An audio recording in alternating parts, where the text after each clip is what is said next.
kayaknya yang terakhir itu kan kita tadi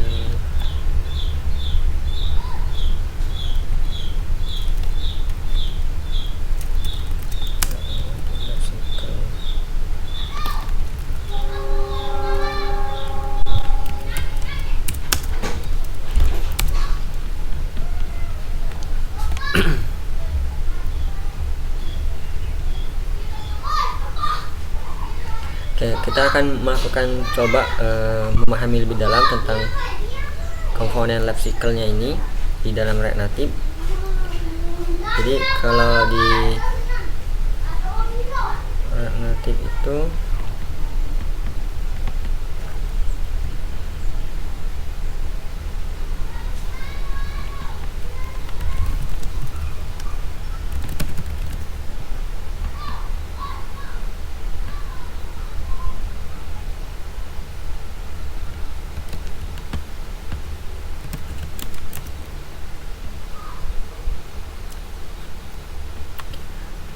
kita akan masih pakai project yang kemarin, biar akan aku buat baru aja codingannya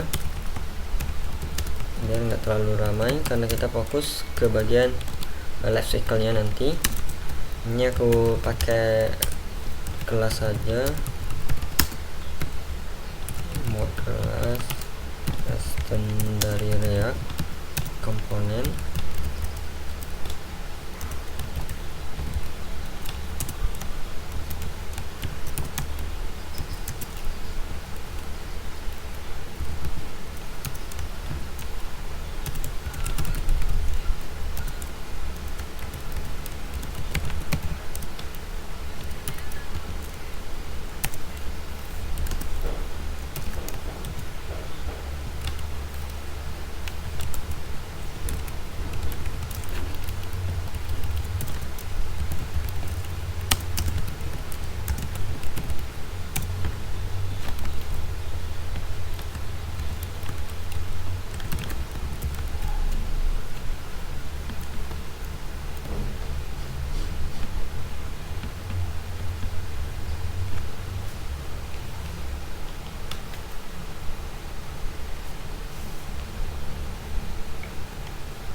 Nah, kalau kita lihat tadi di bagian mounting ini kita ingat aja sebuah proses yang dieksekusi dalam aplikasi React Native-nya itu sebelum tampilan F-nya ini muncul. Nah, itu intinya. Jadi sebelum ada tampilan teks F ini ada beberapa fungsi yang dijalankan terlebih dahulu.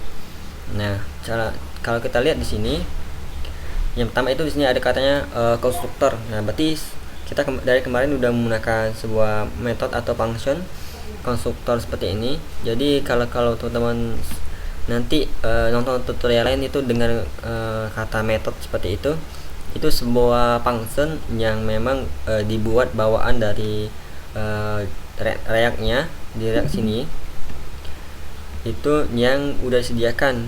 Jadi kita hanya menggunakan function tersebut. Nah, itu disebut dengan metodenya. Jadi nama lain dari function di dalam kelas ini. Oke, nah di sini biar kita lihat, kita tengahkan aja teksnya.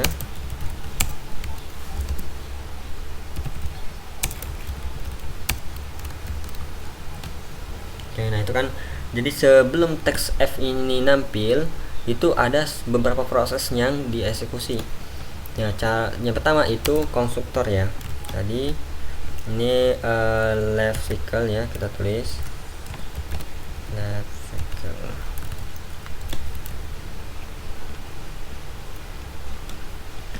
Aku mau tinggal aja pada tahapan pertama.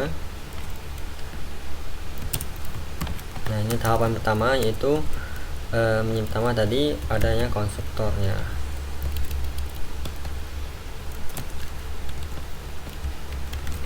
Nah, di dalam konstruktor ini karena kita di React Native itu kalau kita ingin menggunakan keyword atau bisa menggunakan keyword this di dalam sini, itu kita bisa menambahkan sebuah prop di sini. Nah, prop ini nama parameter ya, prop, tapi ini udah memang bawaan dari si konstruktornya, tapi bisa ditambahkan parameter lain, tapi kita belum membutuhkan. Nah, saya ini coba kita lakukan di sini, lakukan support dulu biar nggak error. Oke, nah di sini coba kita buat console log. Ini kita tes ya. Tahap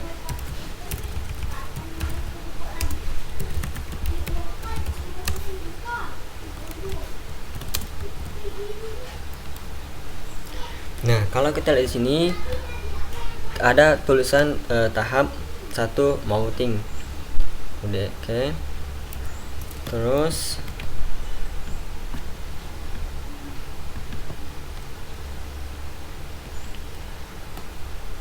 nah, kenapa kita di dalam kelas materi sebelumnya itu kita membuat sebuah state di dalam sini. Tujuannya agar kita sebelum di sini dijalankan, dieksekusi, itu kita udah mempunyai sebuah variabel. Karena kenapa kita misalnya di sini punya state nama itu name. Nah, seperti ini. Oke, terus di sini kita panggil dia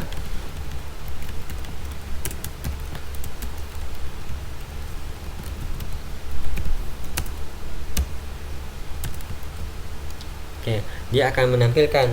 Tetapi kalau kita belum ada di sini, maka aplikasi kita akan error karena si rendernya ini dia ketika menampilkan tuh butuh sebuah data state yaitu nama.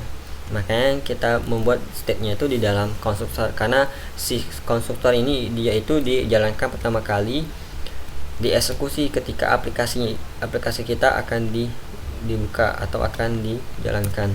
Jadi ininya dijalankan pertama kalinya. Oke. Nah, itu untuk tahap 1 dari mounting di dalam aplikasi. Jadi kalau kita bisa close ya, kita close, kemudian kita open lagi.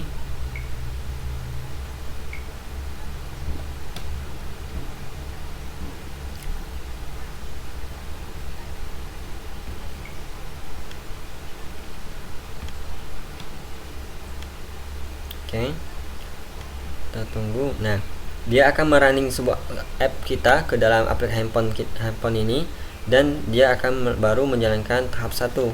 Nah, setelah konstruktor itu ada function lain yang dijalankan. Coba kita cek di bagian sini. Nah, salah satunya ini ada render dan ada component juga. Nah, render ini ialah yang ada di dalam sini ya. Nah, render ini dia dijalankan setelah konstruktor ini.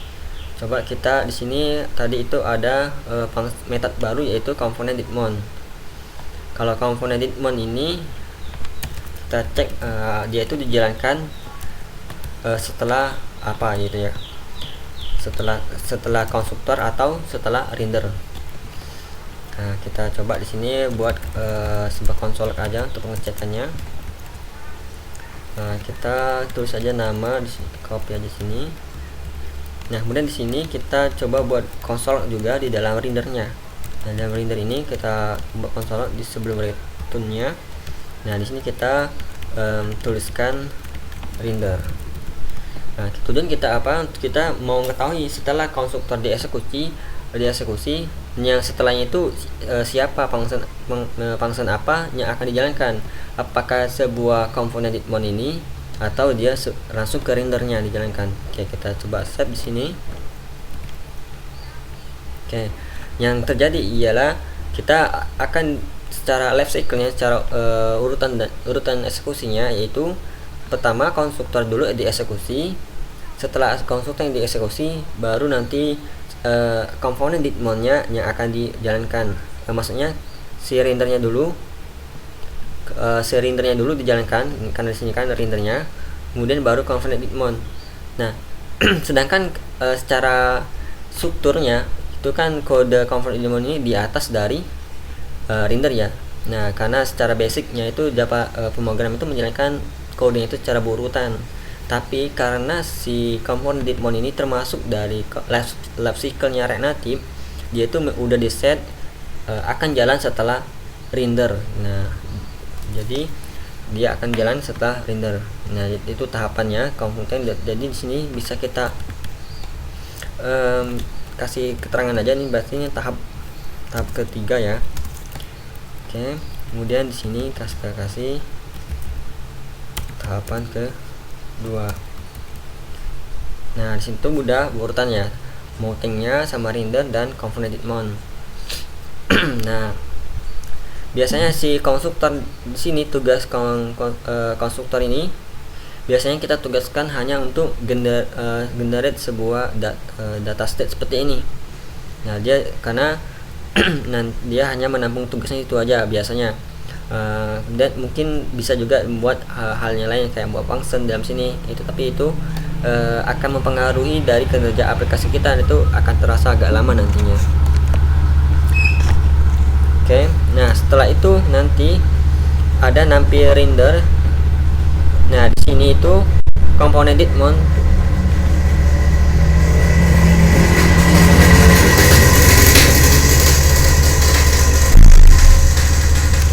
Sini biasanya akan menjalankan sebuah function ya, yang ditugaskan untuk ditugaskan untuk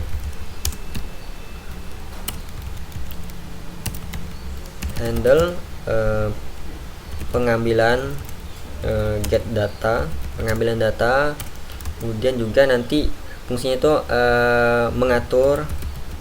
Kita bisa di sini nanti kita bisa meletakkan kode untuk mengatur kapan nanti loading, kapan loadingnya itu berhenti. Nah, di sini akan kita atur nantinya. Nah, misalnya biasanya kan di dalam kita aplikasi kemarin, yaitu di antar laundry ya, kan itu ada splash screen ya. Nah, di splash screen itu kemarin kan kita menggunakan komponen edit mode juga. Jadi di sini misalnya kita ambil contoh ya, kita akan membuat sebuah loading di sini.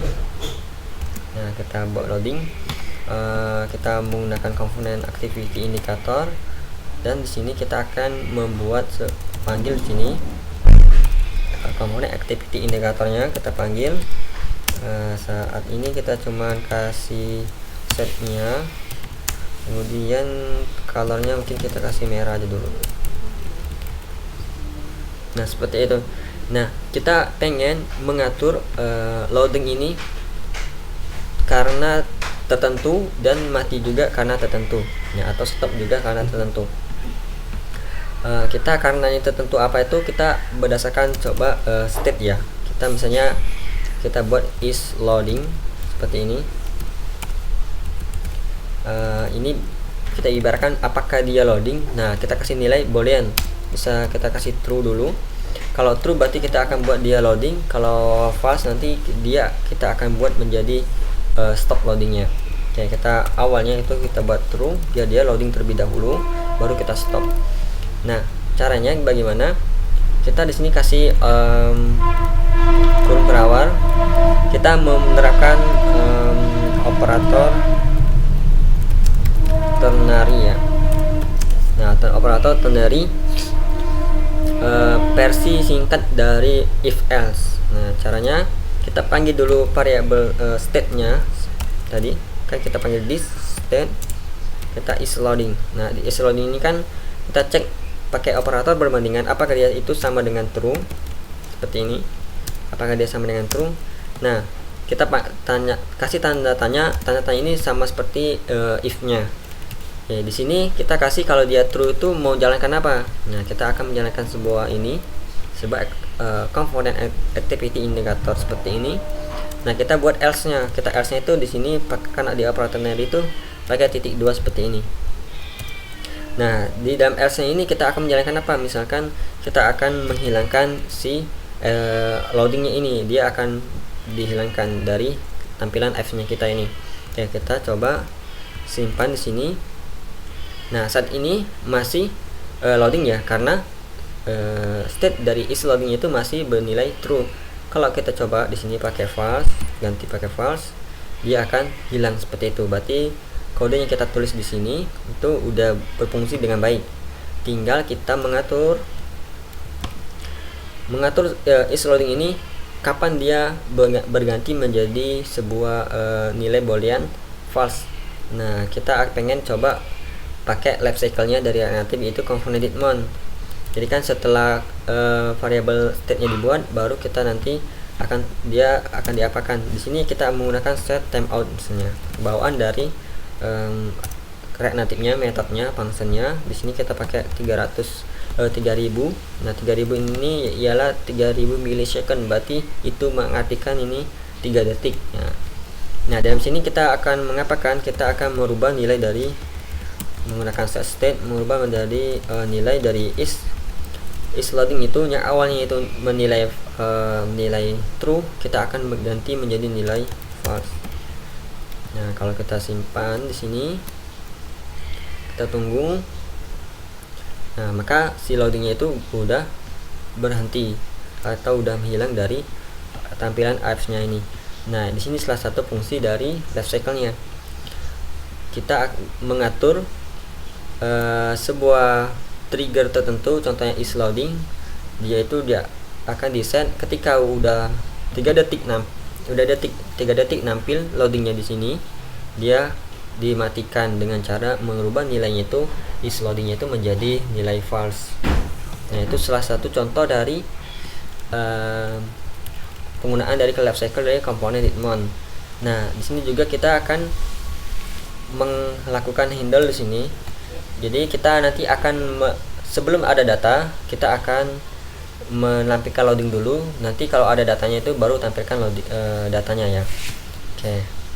Nah, tapi itu kita masih di dalam tahap komponen mounting, tahapan ketika aplikasi dibuka ya.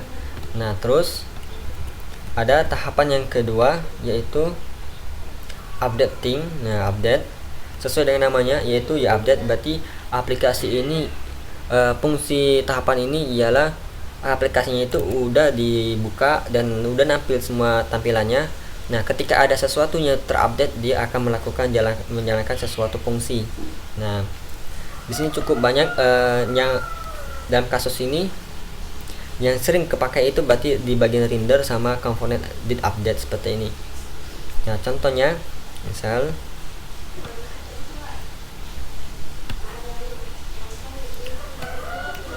kalau kita klik reload di sini ya. Nah, kita perhatikan di sini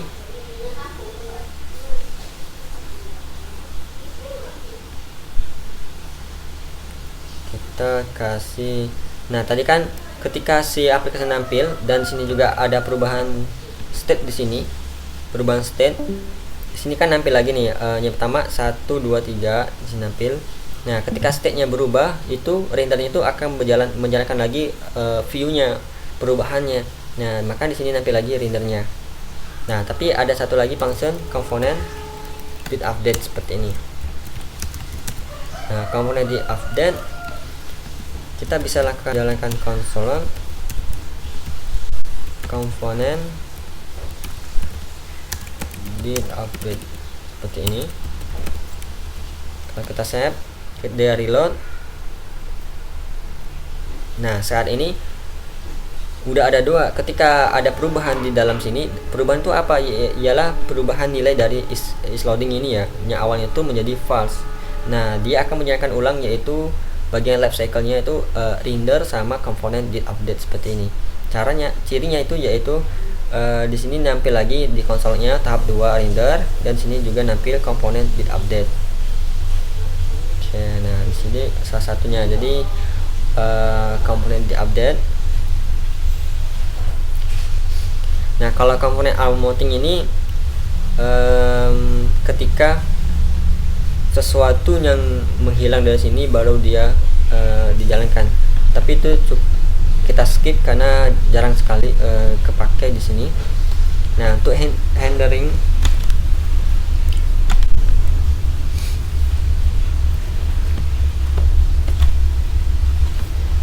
kita coba cek di sini.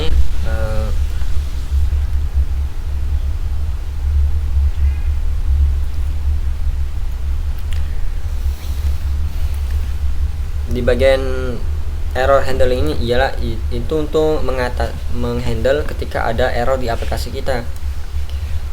Salah satunya ya mungkin aplikasi kita itu kan menggunakan internet ya, kita perlu mengecek apakah si HP-nya itu udah ada internet atau belum. Nah, nanti kalau ada internet berarti bisa lanjut buka aplikasinya, tapi kalau nggak ada internet aplikasinya itu kita akan close aplikasinya itu. Aplikasi kita bisa menampilkan sebuah notifikasi bahwa tidak ada jaringan atau bisa lakukan close app-nya aplikasi kita. Tapi untuk saat ini kita skip aja dulu ya. Nah, karena kita akan memfokus ke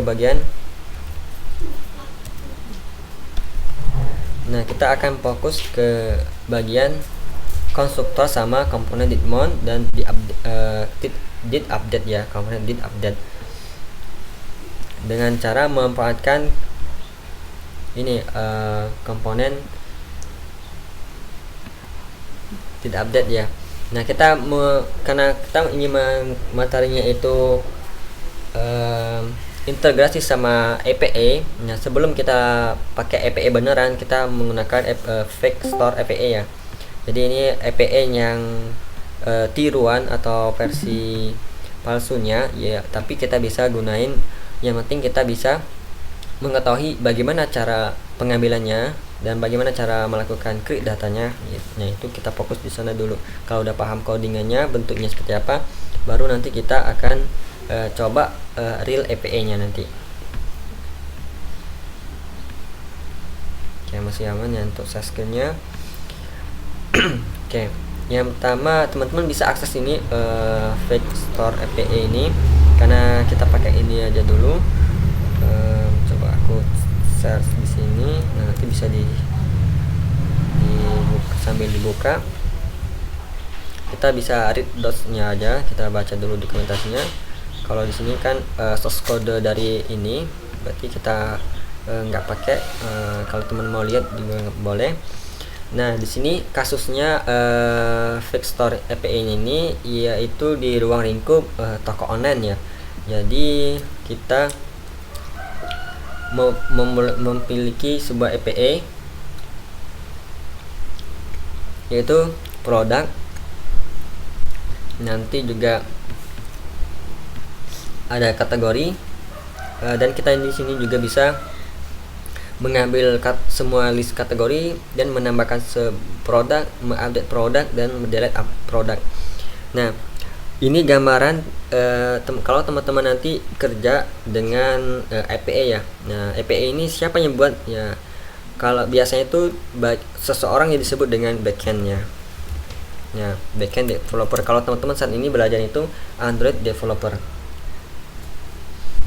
Nah, kalau kita kan fokusnya pembuatan aplikasi Android-nya. Nah, kalau si orang yang disebut dengan backend developer ini, dia fokusnya tuh ke bagian sini, pembuatan APA-nya, yaitu jembatan antara si website ataupun database nanti dengan aplikasi kita. Nah, itu gambarannya. Nah, biasanya si backendnya ini dia akan sama seperti ini, menyertakan dokumentasi. Jadi backend yang baik itu dia memberikan dokumentasi cara bagaimana API-nya, URL-nya itu apa aja, nanti data yang dikirim itu apa aja. Nah, itu. Oke, nah mungkin kita kemarin juga kenalan sama CRUD ya.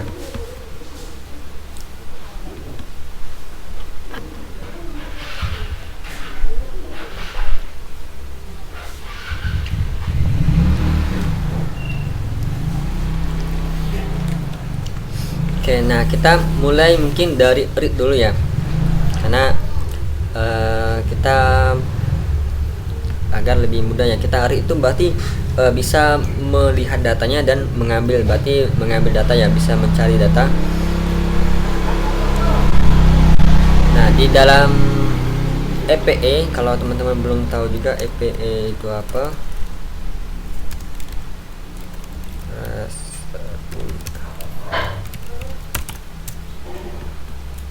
nah, RESTful API. API itu singkatan dari application.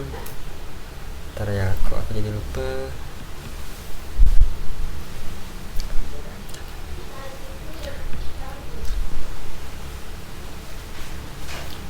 Coba kita sama-sama cek.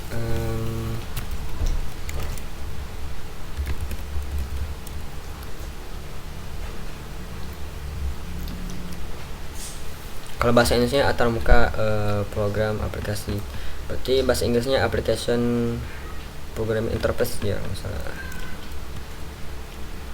ini application programming interface ya.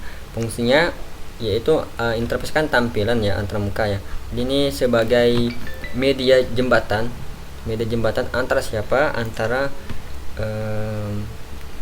kita lihat ya, kita ambil contoh dulu.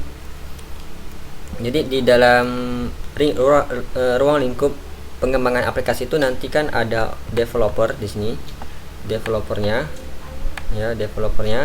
nanti kan developernya itu misalnya di sini kita sebut mobilenya aja ya.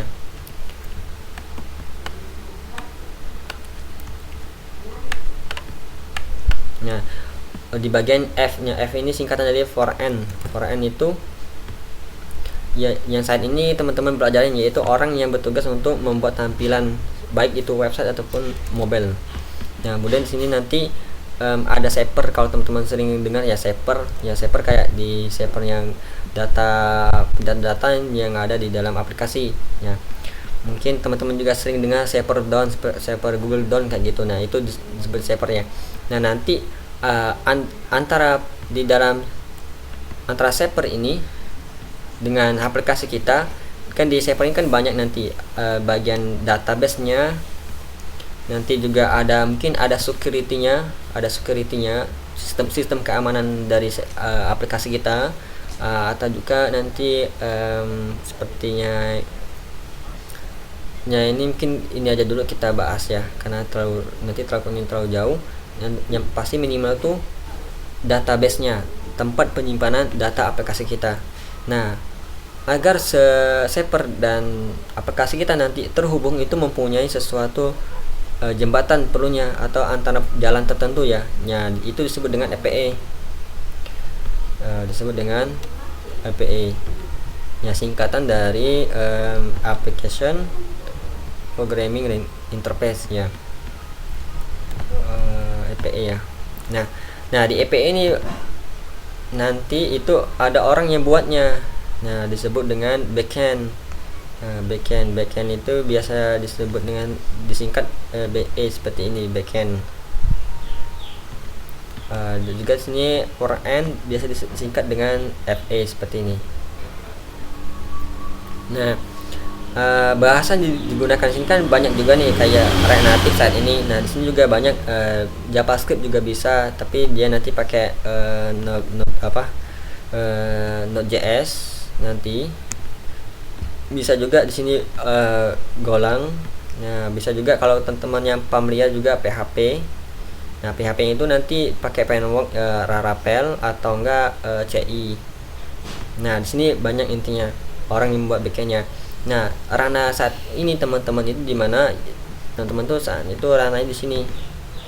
Nah, jadi ketiga hal ini dia itu saling berhubungan. Nah, si front-nya itu kalau membuat aplikasinya kompleks itu dia butuh orang yang bisa backend. Sama ini juga di sini juga biasanya ada orang tertentu yang memang khusus dia tuh menghandle ini shapernya. Nah, dia butuh ini juga. Nah, shaper di sini biasanya kayak hosting, cloud ataupun VPS nanti. Nah, jadi ini ruang lingkupnya. Nah, kalau kita di front end ini hanya buat aplikasi to do list to do list biasa kayak kita kemarin kan nggak butuh backend, berarti ya dia nggak butuh teman seperti ini. Nah, ini salah satu ruang lingkupnya. Tapi kalau teman-teman nanti dunia kerja itu biasanya udah ada terpisah-pisah bagian front end, backend. Tinggal bagaimana kerja timnya nanti. Nah, itu gambarnya. Jadi EPE itu salah satu jembatannya di sini, penghubung antara kita aplikasi sama servernya. Nah, saat ini kita pakai menggunakan EPE yang udah ada dulu yang disediakan oleh website ini fakestore.epe.com ini ya. Nah, kurang lebih seperti ini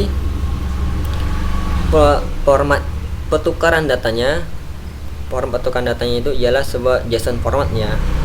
Nah, JSON format. Nah, bentuknya seperti apa? Bentuknya seperti ini. Kita coba lihat. Nah, yaitu data yang dibungkus array dan isinya itu sebuah data objek seperti ini. Nah, di sini disebut dengan JSON ya. Nah, JSON itu kalau teman-teman mau cari tahu kesingkatan juga bisa. Kita bisa cari kepanjangan dari JSON.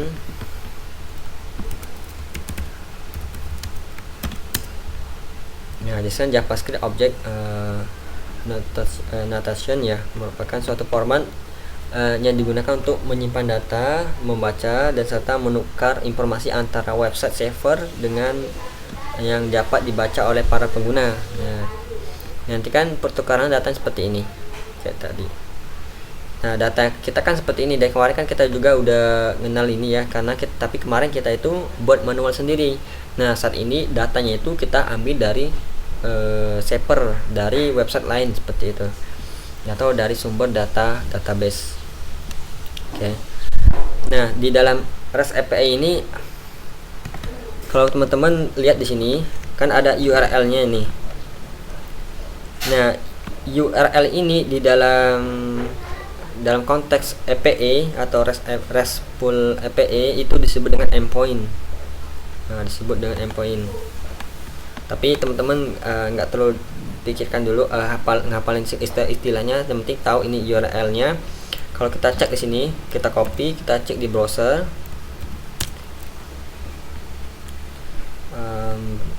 Kita kutipnya jangan diikutkan.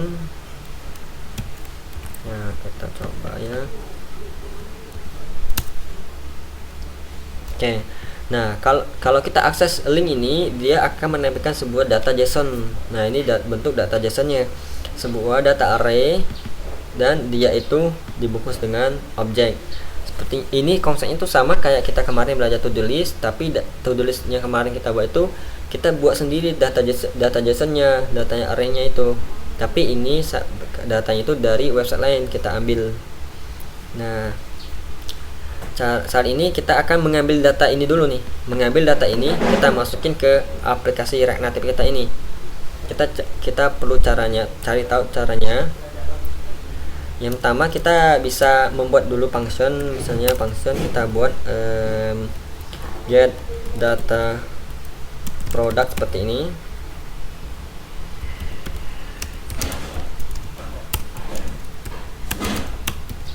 Oke.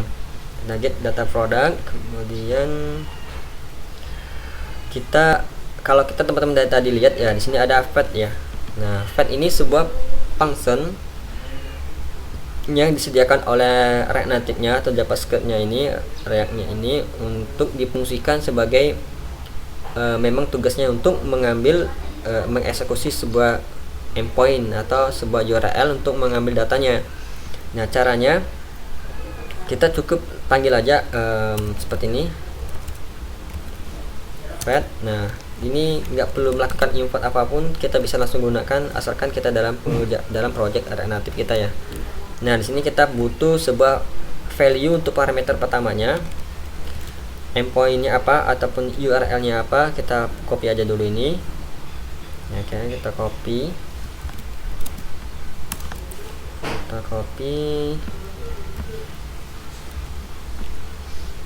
Oke, saat ini coba kita panggil di bagian component mode-nya. Nah, ini mungkin kita hidden aja dulu, kita hapus aja dulu ya biar nggak terlalu ramai di konsolnya nanti. Oke. kita panggil di sini untuk function kita. Caranya cukup mudah, kita dis dan nama function kita tadi apa, yaitu get data product seperti ini. Oke, kita coba save. Kita belum bisa melihat apa-apa. Kita bisa coba simpan function fetch ini di dalam sebuah variabel. Misalnya kita pakai let ya, misalnya kita beri nama variabel result. Oke, coba kita cek konsol. Kita mau mengetahui sih, kita mau cari tahu bentuknya tuh seperti apa sih outputnya. Nah, coba cek ya, bentuknya seperti apa. Nah, bentuk kodenya itu bentuk dari seperti ini, dia seperti format seperti ini. Nah, format seperti ini kita membutuhkan sebuah tindak lanjut dari fetch ini ya. Tindak lanjut itu seperti apa? Kita bisa ikutin juga di sini. Dan ini kalau kita artikan ya kemudian ya. Nah, kemudian kita lakukan apa? Kita pakai di sini, kita bisa gunakan. Nah, di sini bisa kita kembalikan aja lagi. Kita nanti pakai then. Nah, di then ini apa? Yaitu kita coba lihat di sini. Nah, dia akan menampung sebuah value respon dari sini. Jadi kan kita request panggil endpoint ini, kita akses. Nah, si endpoint ini kan pasti memiliki respon dia, baik dia error ataupun sukses. Nah, kita tampung di dalam sebuah parameter di sini. Nah, misalnya kita singkat aja respon, sepertinya pakai respon seperti ini. Jadi ini nama variabel ya, nama parameternya bebas. Jadi kita sesuaikan aja. Kita pakai row function karena di sini identik dengan row functionnya. Nah, di sini kita apakan? Kita respon ini kita rubah menjadi sebuah data JSON seperti ini, karena kita mengetahui bahwa datanya di sini itu digunakan dibuat dengan data JSON ini. Oke, coba kita simpan. Nah, terus setelah data JSON-nya kita then lagi. Nah, hasil dari data JSON ini kita ambil lagi, kita masukin ke sini aja, misalnya respon JSON.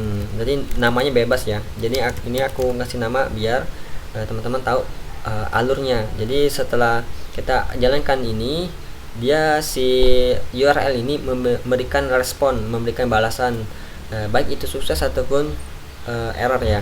Nah, kalau sukses dia akan masuk ke then sini. Pertama, dia akan tampung semua responnya dan dia rubah menjadi data JSON. Nah, kita nggak bisa langsung gunain data JSON-nya, kita perlu pakai then. Kita pakai then lagi. Setelah itu kita tampung ke sini. Jadi di sini tuh udah jadi data JSON dan kita lakukan, coba data JSON itu bisa kita manipulasi lagi. Kita gunakan, misalnya kita masukkan konsol ke sini. Kita lakukan konsol data JSON-nya itu ke dalam konsol sini. Oke, coba kita save.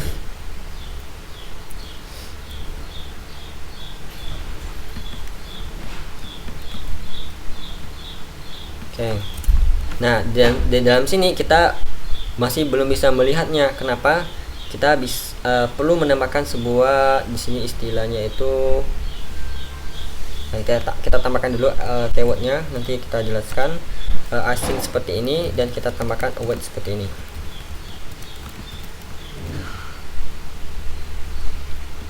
Oke. Di sini sepertinya kita kurang ya. Nah, di sini. Oke, nah kita udah mendapatkan data JSON-nya. Kalau kita sini hapus dulu, kalau bisa atau kita harus pakai. Nah, oke, kita nanti itu kita bahas lain. Oke, dari kode yang kita ini, kita udah berhasil melakukan pemanggilan data, mengambil data dari URL ini, dari endpoint ini. Nah, jadi konsepnya atau alurnya itu, pertama dia akan menjalankan ini, dia akan mengakses. Nah, mengakseskan berarti si URL ini akan memberikan respon dia. baik dia sukses ataupun error dia. Nah, kalau dia sukses itu akan masuk ke keyword then seperti ini. Pertama, responnya itu ditangkap masuk ke sini, kemudian nanti dia akan dirubah formatnya itu menjadi data JSON. Nah, setelah itu kita buat lagi then untuk apa? Untuk menampung data JSON yang baru dibuat itu ke dalam parameter respon.json ini. Nah, nanti tinggal kita gunain aja di sini, kita udah bisa manipulasinya. Kita bisa arrange ke sebuah state ataupun langsung konsol seperti ini. Nah, misalnya kita bisa lebih dari satu, kita pakai objek seperti ini, kita jalankan bisa konsol seperti ini, respon JSON seperti ini. Oke, udah dapat ya. Nah, kita bisa simpan hasil respon ini ke dalam state kita, Oke, bisa. Kita tinggal buat dulu di sini, misalnya buat nama produk ya. Nah, kita menggunakan array seperti ini. Kita membuat sebuah state baru yaitu products. Jadi kita tambahkan s, berarti mengasih indikator bahwa si produk ini nanti akan menyimpan data lebih dari satu ya. Oke, setelah itu kita udah dapat tadi ya. Di sini kan datanya, tinggal kita simpan lagi ke dalam state yang di atas dengan cara this set state. Kita arahin apa yang mau kita rubah, yaitu state dari product kita akan isi dari respon.json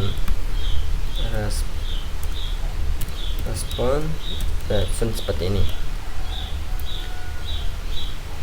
Oke. Nah, di sini kan belum, seharusnya kita udah bisa melihat datanya itu di dalam sini. Kalau kita lihat, kita panggil di sini, panggil this dot state dari data product, seperti ini. Nah, kita udah coba kita simpan. Nah, di sini kalau kita scrolling,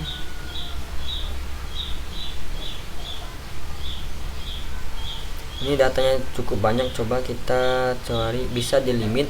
Kita mau nge-get berapa aja, misalnya kita limit aja nih ya. Nah, kita tambahkan ini, jadi kita bisa mengambil 5 aja misalnya. Kalau enggak, misalnya coba 2. Nah, kita punya 2 aja datanya ya, biar nggak terlalu banyak ya. Kita tambahkan dulu biar mudah untuk cek konsolnya. Nah, di sini kita tambahkan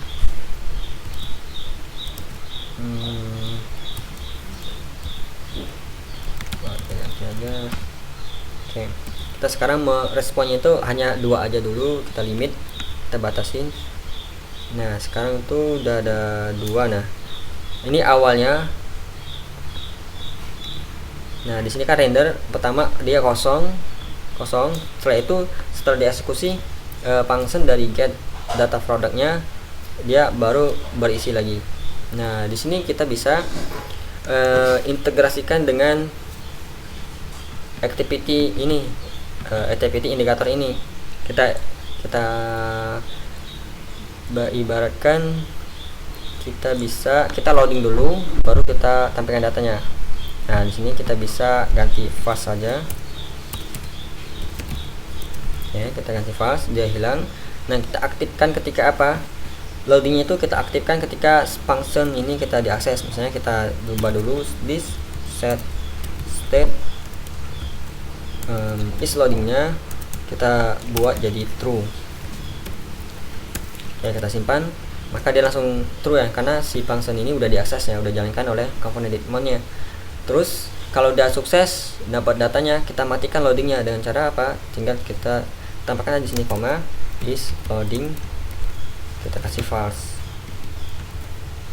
Oke, nah berarti itu prosesnya udah selesai. Cirinya di dalam sini udah ada datanya. Nah, tinggal kita kasih aja di sini kan 0 nih. Kalau loadingnya berhenti berarti di sini kosong ya. Bang, kita ganti di sini menjadi data dari produknya dengan cara kita panggil aja dulu this state produknya seperti biasa pakai mapping ya. Kita map. Nah, di sini kan kita punya value sama index. Nah, di sini kita bisa lakukan return sebuah value, misalnya pakai teks aja dulu. Nah, jangan lupa pakai indeksnya biar dia nggak warning. Nah, sini value-nya kita mau nampilkan apa? Coba kita cek di sini ada title ya. Nah, kita coba kita menampilkan title.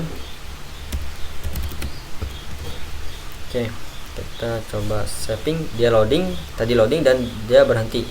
Dan itu sekarang udah nampil datanya. Nah, karena datanya cuma 2, berarti hanya ada 2 title.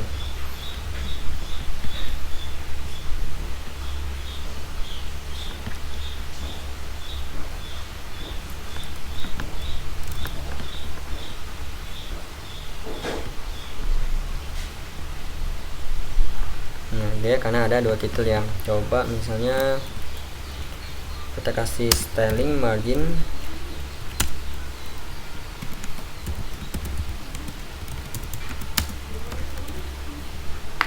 Nah, seperti itu.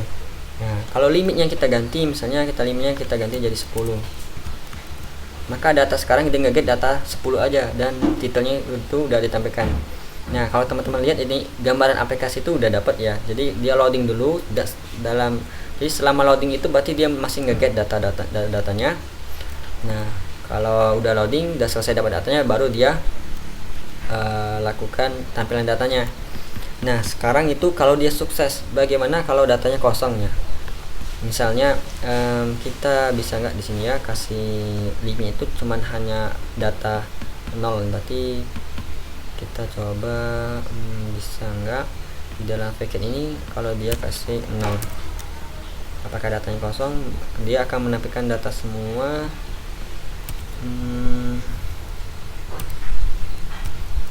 Kalau 1 berarti 1 aja ya.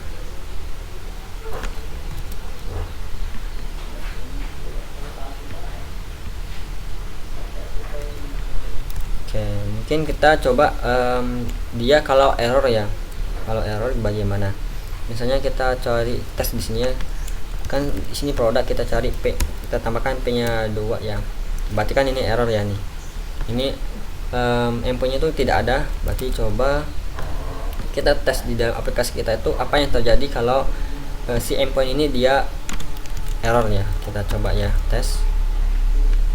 Nah, kalau di sini dia akan memberikan sebuah notifikasi error. Nah, kalau tahapan proses pengembangan aplikasi kita tuh hanya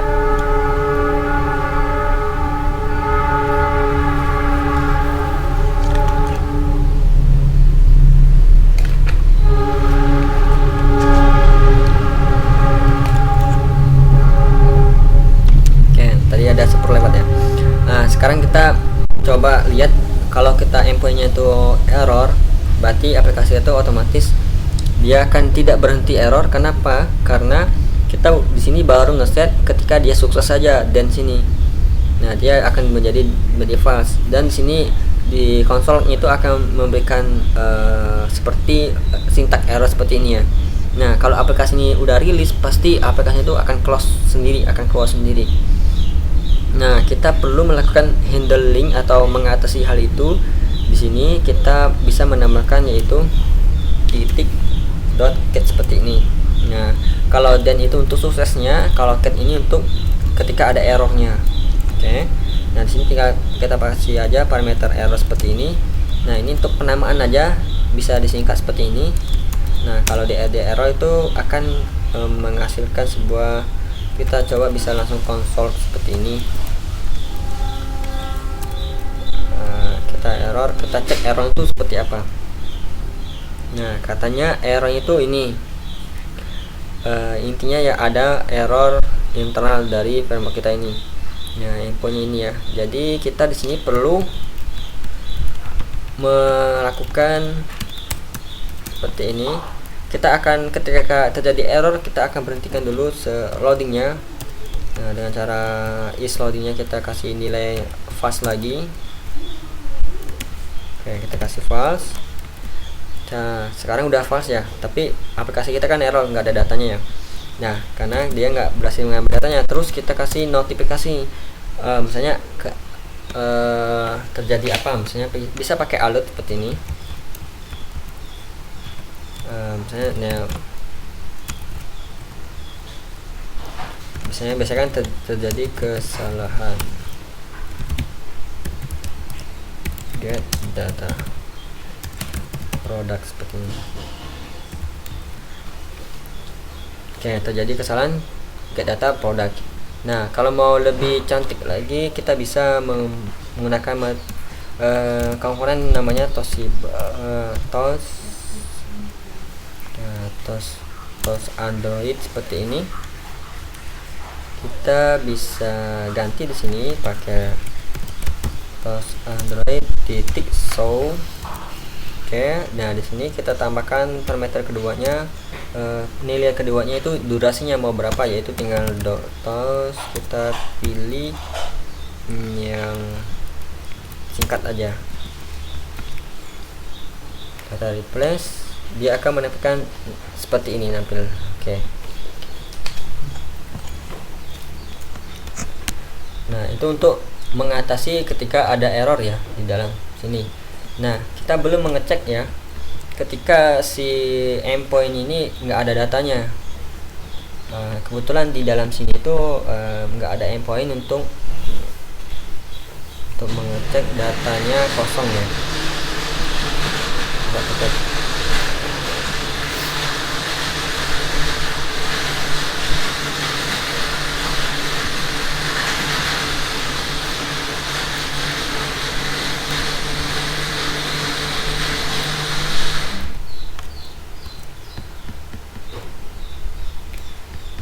Oke, kita karena nggak ada infonya kita bisa lakukan manipulasi aja dulu.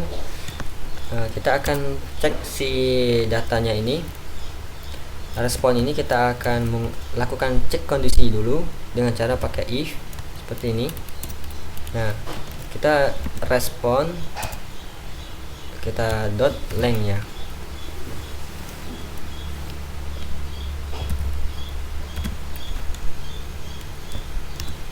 Apakah dia sama dengan 1? Karena kan kita saat ini tuh di efeknya ini datanya itu hanya bisa 1 aja. Limit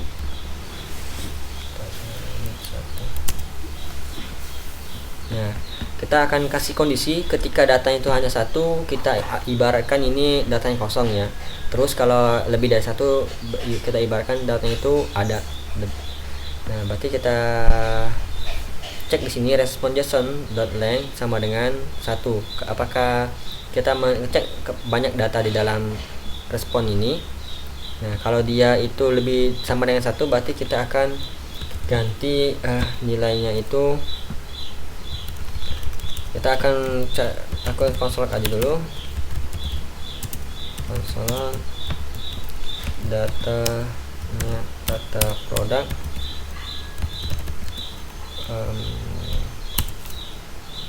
kosong ya.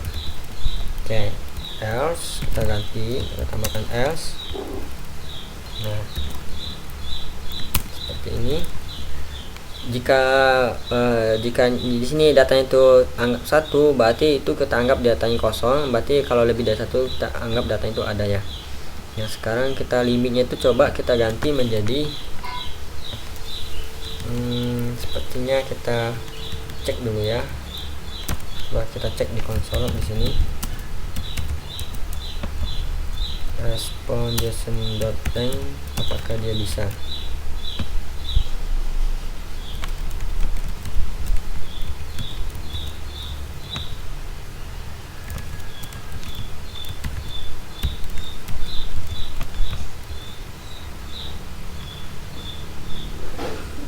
Oh ya, kita lupa bahwa ya masih error.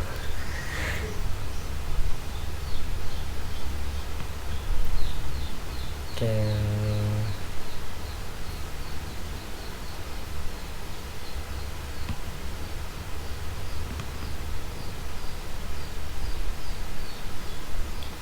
Di sini kita komen aja biar nggak terlalu banyak data di sini.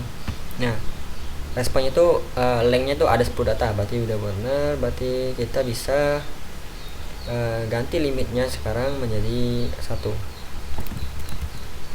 Sekarang limitnya itu kita ganti 1. Apakah yang terjadi? Kita belum melakukan, ini kan data kosong nih. Nah, sekarang kita hanya perlu memberikan di set state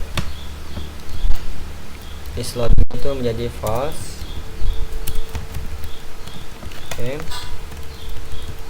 Terus kita memberikan sebuah notifikasi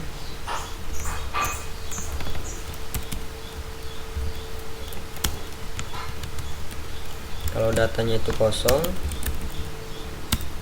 dan kita singkat aja kasih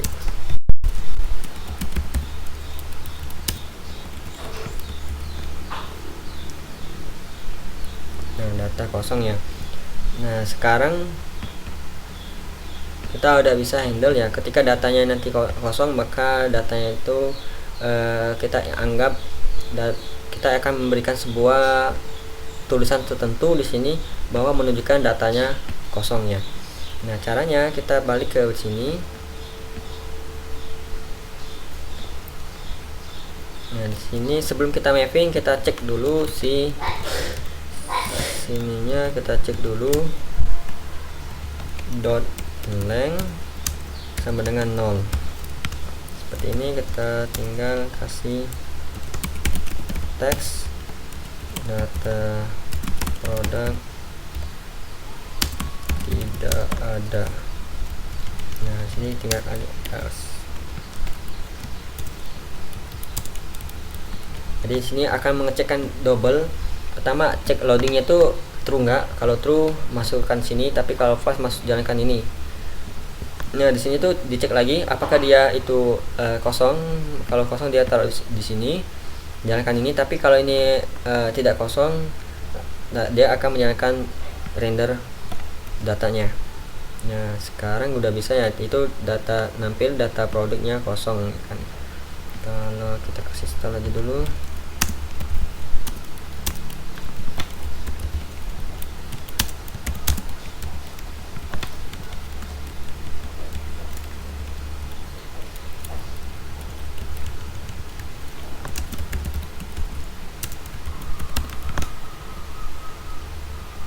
Oke, nah itu untuk data kosongnya udah berhasil. Kalau kita kembalikan lagi, misalnya ada 5 data, maka kita dapatkan data 5 itu terrendering, dan ini juga udah berfungsi. Untuk loadingnya, dia saat ketika loading dia akan ngeload datanya, mengambil data. Ketika udah dapat, dia stop loadingnya dan nampilkan datanya. Nah, ini salah satu integrasi API. Jadi sebenarnya sama halnya kita itu membuat sebuah data array object seperti ini di dalam state kita di dalam sini. Dalam sini kita buat sini manual, di sini misalnya, terus kita lakukan mapping. Nah, itu sama. Beda halnya kalau integrasi API itu datanya ini enggak ada di dalam codingan kita ini. Kita ambil dari website lain seperti ini. Nah, itu salah satu konteks dari integrasi API ya. Ya, dan kita juga baru bahas satu aja istilah, yaitu read ya. Kita baru bahas istilah dari CRUD, yaitu read, menampilkan data. Nah, caranya itu tadi yaitu pakai function fetch seperti ini. Nah, kita akan menggunakan fetch dulu. Sebenarnya ada yang lain, yaitu Axios namanya, library yang perlu install juga. Nah, tapi kita akan menggunakan fetch dulu karena kita belajar dulu basicnya. Nanti kalau udah bisa pindah ke library-nya lain. Nah, jadi selama dia, kita lihat di sini kan, selama ada get sini kan, get all product, get single product. Kalau get single product kan berarti berdasarkan ID. Nah ini kan ada ID-nya nih 1. Nah ID itu dapat dari mana? Dapat dari kita lihat dari produk ini kan ada ID-nya nih. Kalau kita ganti dari 5, berarti di sini kan ada 5 produk dengan ID yang berbeda, yaitu 1 sampai 5 juga ID-nya. Seperti ini. Oke. Untuk integrasi API yang pertama ya read ya, kita membaca data. Kalau lebih untuk hari ini kalau lebih seperti itu dulu ya. Mungkin ada teman-teman yang mau bertanya terkait materi REST API-nya ini.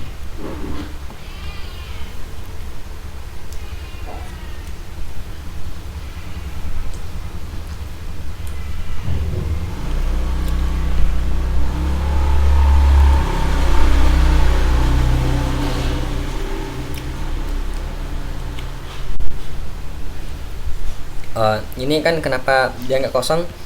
Tadi kan kita rencanakan kita maunya ini kan karena API-nya kan tiruan ya. Itu kita nggak punya endpoint untuk ngecek ketika kita akses produk ini, kita pengen datanya itu kosong, hanya array aja. Nah kebetulan di Vector API ini tuh nggak ada endpointnya. Tadi itu aku akali dengan mengasih limit. Kalau kan di sini ada limitnya, kita bisa mengambil hanya 10 data aja nih ya. Nah untuk menghandle tadi, ketika aku kasih limit 1, ini kita anggap itu hanya array aja, array kosong aja, untuk menghandle aja sih, untuk menghandle belajarnya aja. Tapi nanti kalau teman-temannya itu nanti kalau buat aplikasinya nyata tuh memang data di sini tuh memang kosong. Berarti kalau di sini memang kosong, nggak ada datanya ini, berarti teman-teman perbaiki codingan tadi. Nah codingan di sini tadi yang if-nya ini sama dengan 0 ya. Nah karena di dalam endpoint ini tuh nggak ada kemungkinan datanya tuh 0 di sini ya. Kalau kita kasih limit 0 di sini tuh dia nggak bisa, karena di sini tuh udah di setting minimal 1, dia nggak bisa array ini kosong. Nah itu sih, mungkin udah paham atau belum?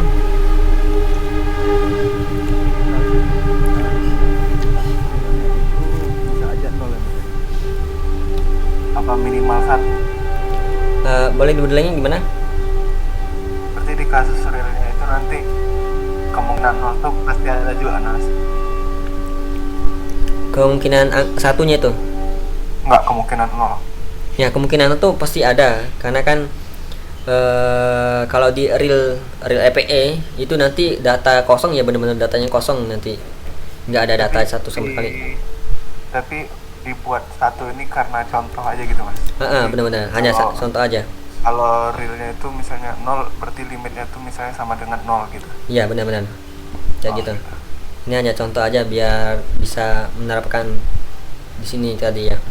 Karena API-nya tuh di sini nggak menyediakan endpoint khusus data kosong. Nah karena nggak ada ya kita akalin aja, ada data 1 kita anggap kosong dulu datanya. Oke, siap. Makasih Mas. Oke, yang lain mungkin ada yang ditanyakan? Aisyah, makan. Iya, Mau makan ya? iya.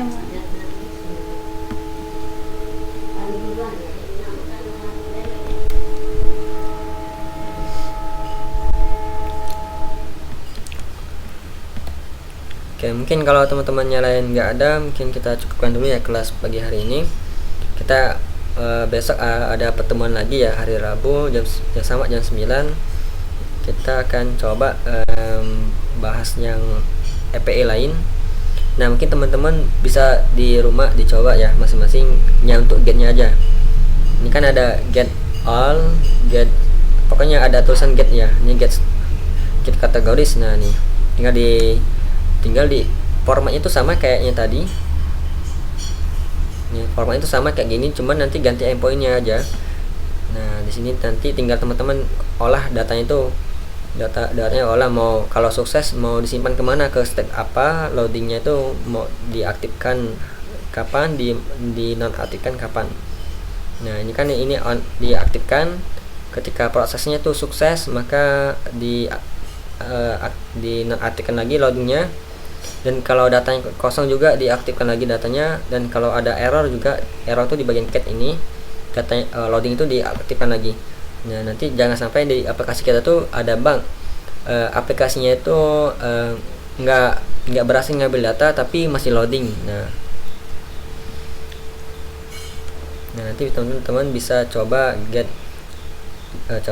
untuk nge-get EPE nya. Nah nanti kalau dicoba lebih enak lagi nanti agar mudah dipahamin.